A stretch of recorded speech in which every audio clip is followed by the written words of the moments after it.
Bu hadisə Qusarda baş verib və bir qadının əvvəlcə qaçırılması, sonra öldürülməsi dəqiqləşib. Şahidlər və şikayətçinin ifadələri ilə itkin qadının ailəsi ilə qan düşməni olan Allahverdiyevlər ailəsinin 2 üzvü, ata və oğul həbs olunub. Onlara 10 il iş verilib.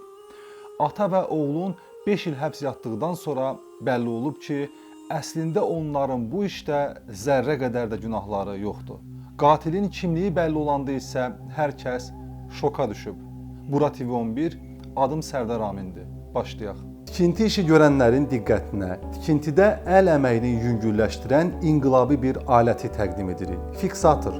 Dəmirçilərin, qəlibçilərin kəlbətinlə mismarla 10-15 saniyəyə gördüyü işi fiksatorla 3 saniyə ərzində həyata keçirə bilərsiniz. Fiksatordan həm vaxt qazanacaq, həm də əlavə əziyyətdən xilas olacaqsınız. Armaturla karkas quran zaman məftil işini əlinizi zədələmədən bir göz qırpımında həyata keçirmək üçün fiksatordan istifadə edə bilərsiniz. Sərfəli qiymətə istənilən sayda bu alətdən əldə edə bilərsiniz. Sifariş üçün əlaqə nömrəsi 051 773 77 37. Qusarda hüquq mühafizə orqanlarına Kazım Kazımov adlı bir şəxs zəng edərək deyir ki, qaynanam yoxa çıxıb. Mənzər Əsədullayev adlı qadının hara getdiyi bilinmir. Həmin şəxsə, yəni şikayətçi şəxsə təklif olunur ki, bu barədə ərizə yazsın. Kürəkən isə yalvarır ki, yəni qaynanası barədə məlumat vermişdi o, onsuz da qaynanamla aram yaxşı deyil, bir müddət sonra harda varsa qayıdacaq, ondan bağlı polisə məlumat verdiyim üçün yenə dalaşacağıq. Belə olduğu halda hüquq mühafizə orqanları işi özləri rəsmiləşdirir. Qrup yaradılır və Mənzər Əsədullayevanın axtarışlarına başlanılır. İlkin araşdırma zamanı itkin qaynananın və onunla birgə yaşayan Kürəkən Kazımın qonşuları işə yaxından kömək eləyir. Kərim Zöhrabov adlı qonşu şəxs baş verən hadisəni detallarına qədər danışır. Deyir ki, itkin Mənzər Əsədullayevanı onlarla qan düşməni olan, yəni həmin ailə ilə qan düşməni olan Allahverdiyevlər ailəsindən ata və oğul törədib. Onlar qadını əvvəlcə həyətdə möhkəm döyüblər, sonra isə maşının yük yerinə, daha doğrusu yük maşınına ataraq harasa aparıblar. Hətta qadını maşına atanda qadın artıq huşunu itiribmiş. Belə də qeyd olunub. Bəlkə də ölübmüş deyirdi şahid. Müstəntiq sual verəndə ki, bəs niyə haray salmadın, qonşuları köməyə çağırmadın? O cavab verir ki, qorxudan səsimi də çıxara bilmədim. Mən yolla ötəndə səs eşitdim və qapının, yəni darvazanın açar yerindən içəri baxanda gördüklərimdən şoka düşdüm. Əslində deyilənlər ağlabatan idi. Bu iki ailə arasında illərin qan düşmənliyi var idi və qaynana Mənzər də bu ədabətin qızışdırılmasında rol oynadığı üçün ondan da qarşı tərəf qisas almağı düşünə bilərdi. Dindirilməyə çağırılan Allahverdiyevlər də düşmənçiliklərini etiraf edirlər. Lakin deyirlər ki, bizim qisasımız kişilərdəndir, yəni Kazımdandır, arvadla işimiz yoxdur. Ata və oğul Allahverdiyevlər onu da deyirlər ki, Kazımın özünün son vaxtlar qaynanası ilə münasibətləri yaxşı olmayıb. Bəlkə də qadını elə Kazım özü öldürüb. Hadisələr qarışıq hal alır. Məhz belə bir zamanda müstəntiqin gücü ortaya çıxmalı, bu qarışıqlıq içində itib batmamalı, bütün prosesi sahmana salaraq kələfin ucunu tapmalıdır. Bizim işdə isə biz bunun əksini görürük təəssüf ki. Müstəntiq yenidən itkin düşən qadının həyətinə gedir, növbəti baxış zamanı çox ciddi bir fakt aşkar edir. Qadın qaçırılmayıb. Onun meyidi öz həyətindəki alma ağacının altındadır. Meyit qazlara çıxardılır, bu zaman yanlış ifadə verən qonşu yenidən dindirilir.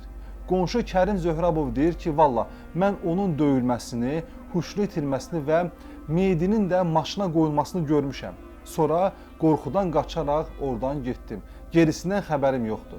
Bəlkə də yenidən maşından düşürüblər.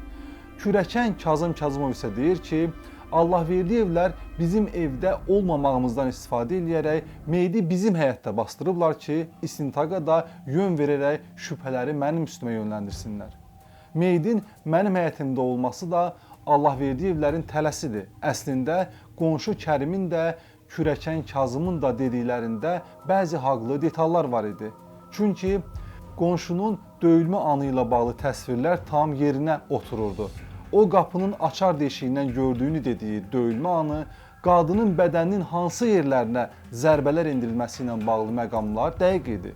Ekspertizada təsdiqləyirdi ki, Mənzər Əsədullayevanı çox güman ki, əvvəlcə 2 nəfər döyüb və sonra öldürüb.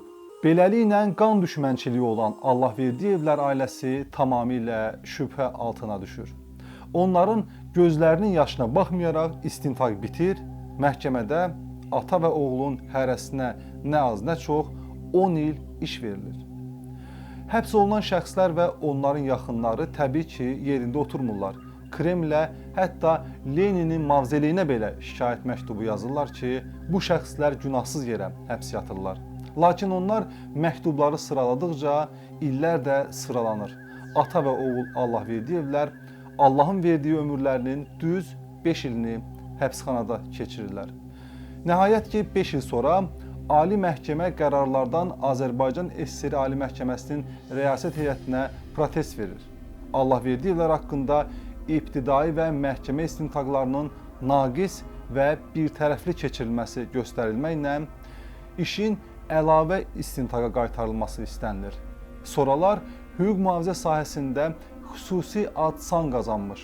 O vaxt isə hələ gənc olan, xüsusi ad-sanı olmayan Ata Əliyev bu çətin işin altına girməkdən qorxmur. Kürəkən Kazım Kazımov yenidən dindirilir. Yəni Ata Əliyev elə ilk olaraq kürəkəndən başlayır. Bu dəfə o deyir ki, ümumiyyətlə qaynanası ilə arasında problem yaşanmayıb. Hətta qaynanası dəli olub. Müstəntiq isə bu halda kameranı qonşunun üzünə tutur. Axı bu barədə detallı məlumat verən və hadisəni Allahverdiyevlər ailəsinin törətdiyini öz gözləri ilə gördüyünü bildirən qonşu Kərim Zöhrabov idi. Müstəntiq Ata Əliyev əvvəlcə qonşu Kərim Zöhrabovun keçmişini araşdırır. Bəlli olur ki, o illər əvvəl öz övladını öldürdüyü üçün həbs yatıb. Müstəntiq şahidi, yəni qonşu Kərimi hadisəni gördüyünü dediyi yerə gətirir. Onun hadisəni izlədiyini iddia etdiyi yer darvazanın açar deşiyi idi. Müstəntiq onun baxdığı yerə diqqət etdikdə görür ki, heç açar yerindən gözlə görüləcək deşik belə yoxdur. O da qaldı ki, orada nəsə görünə. Və bu yerdən içərini görmək mümkün deyil. Bu kimi sərrast suallardan sonra saxta şahid Kərim Zöhrabov tərksilah olur. Və elə bu addımdan sonra da ata və oğul Allahverdiyevlərin zindanına 5 ildən sonra gün düşməyə başlayır. Bəlli olur ki, qonşu Kərim Zöhrabov əslində əsl qatilin kim olduğunu yaxşı bilib. Yəni o, qətlin törədilmə prosesini gözləri ilə görüb, amma açar dəliyindən yox. Hətta kürəkən Kazım Kazımovun və onun oğlunun Mənzər Əsədullayevan, yəni biri qaynanasını, digəri isə nənəsini döydüyünü və öldürüb bastırdığının da şahidi olub. Sadəcə Allahverdiyevlər ailəsi ilə onun da problemi olduğundan öz məhkumluq keçmişində qazandığı təcrübədən istifadə edərək qonşusu ilə əlbir olur. Deyirlər ki, gəl bu işi Allahverdiyevlərin üstünə ataq, hər ikimizin də qisası yerdə qalmasın. Beləliklə Kərim Zöhrabov qadının döyülmə səhnəsini və onun haralarına zərbələr endirildiyini o qədər dəqiqliklə deyir və şahid kimi üzə durur ki, müstəntiqi və məhkəməni də aldatmağı bacarır. İşin üstü açıldıqdan sonra 5 ildən sonra olsa da Allahverdiyevlərə bəraət verilir və onlar azadlığa buraxılır. Günahsız ata və oğlun əvəzinə qatil ata və oğul həbsə göndərilir. Təbii ki, yalan ifadəsi ilə günahsız insanların illərlə həbsdə qalmasına səbəb olan qonşu Kərim Zöhrabov da məhkəmədən yaxasını qurtara bilmir. O da qanun qarşısında cavab verərək layiqli cəzasını alaraq həbsə göndərilir. Ancaq günahsız həbs yatan ata və oğulun puç olan 5 ilini heç kəs geri qaytara bilmir. Əslində, ölüm hökmünün ləğv olunmasının əsas səbəbi də məhz bu kimi hallara görədir. Yəni, humanizmdən əlavə, hətta humanizmdən də əvvəl bu məqamlar nəzərə alınır. Hazırda danışdığımız cinayət işində 5 il sonra Allahverdiyevlərin günahsız olduqları sübuta yetirildi və onlar azadlığa çıxdı. Düzdür, 5 illəri məhv oldu, amma bir də siz düşünün ki, onlar daha ağır bir cinayətdə günahkar bilinsəydilər və güllələnsəydilər nə olardı? Bir gün ədalət yerini tutanda ədalət yerini tuta bilməyəcəkdi. Onların günahsız, təqsirsiz olduqları sübuta yetiriləcəkdi, lakin geri qaytarıla bilməyəcəkdilər. Eynilə bizim repressiya illərində güllələnən və sürgündə ölən müşfiqlərimiz, cavidlərimiz kimi. Salamat qalın.